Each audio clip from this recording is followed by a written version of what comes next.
Welcome to Wealth Explainers, the podcast that decodes your finances and helps you make smarter money moves. I'm your host, and today we're tackling a sneaky little villain that lurks in many of our wallets, the minimum payment trap. You know the feeling, right? You get that credit card statement, your eyes dart straight to the minimum payment due, and you breathe a sigh of relief when you click pay. Phew, another month handled. But then, a few days later, you log back into your account, and that balance? It's barely budged. Sound familiar? You're not alone. That, my friends, is the minimum payment trap in action, and it's designed to keep you on a financial treadmill, running hard but getting nowhere fast.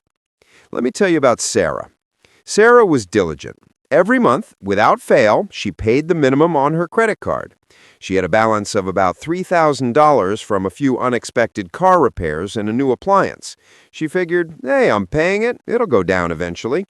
But after almost a year, her balance was still stubbornly close to $2,800. She was frustrated, confused, and felt like she was doing everything right, yet seeing no progress. Sarah's story is incredibly common because the minimum payment is often just a fraction of your total balance, usually 1 to 3% plus interest. And here's the kicker. A significant chunk of that minimum payment goes straight to covering the interest charged on your balance, leaving very little to actually reduce the principal. It's like trying to bail out a leaky boat with a teacup. You're putting in effort, but the water level isn't dropping much. Let's break it down. Imagine you have a $3,000 credit card balance with an 18% APR. If your minimum payment is 2% of your balance, that's $60. Sounds manageable, right?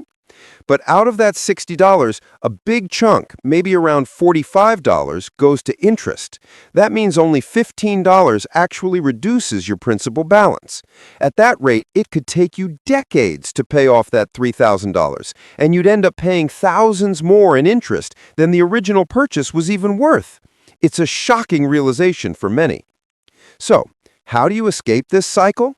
The key is to pay more than the minimum. Even a little extra makes a huge difference. Think about it. If Sarah had just added an extra $20 or $30 to her minimum payment each month, that entire extra amount would have gone directly to her principal, accelerating her payoff significantly. Here's a practical step you can take today. Look at your credit card statement, find that minimum payment. Now, think about what you could realistically add to it. Even an extra $10, $20, or $50 can be transformative.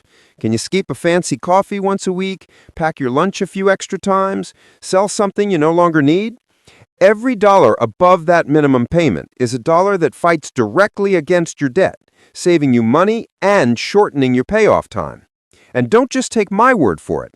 Head over to any online credit card payoff calculator. Plug in your current balance, interest rate, and minimum payment. Then increase that payment by just $25 or $50 and watch how dramatically the payoff time and total interest paid shrink. It's truly eye-opening. So, here's the takeaway. While making the minimum payment keeps your account in good standing, it's rarely enough to make real progress against your debt. The minimum payment trap is real, and it costs you time and money. Your simple action step for today is this. Review your credit card statement. Identify your minimum payment. Then challenge yourself to pay at least $10 more than that minimum this month. Set a reminder in your phone, automate the payment, whatever it takes. Even a small increase is a powerful step towards financial freedom. Make it a habit, and you'll be amazed at how quickly you can chip away at that balance and save yourself a ton in interest. Thanks for listening. For more smart financial management tips and tools to help you escape debt traps, head over to WealthExplainers.com. That's WealthExplainers.com. We'll catch you next time.